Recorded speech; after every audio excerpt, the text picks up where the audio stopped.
Manipur ki miya maroina tampakta laibiriba isin nauksing aduga Lilong ki praja punamakta ina khunolga apel tokjari madudi husik thoiba thoudok yamna nuaitaba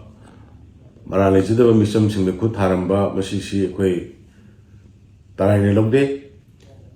atuba matamda khudakta khoi husik police mayamna khoi tan tanaraga khoi mara lebasing pharaga atuba matamda ain gi oiba sarak pinan ba tawgani aduna yaringai praja punamakna laibak ki husik thoiba wathok langthoksi yamgiraga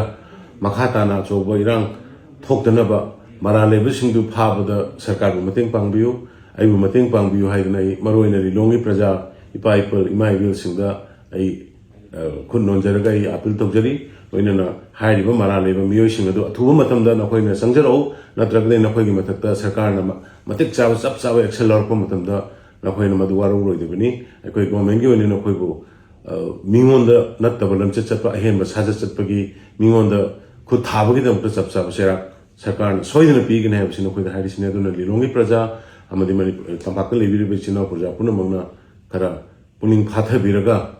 sarkar bu thajaba thambiraga aikhoina ain gi ba thabuk tawbada mateng pangbiu haidana mayam dai khut ronjarga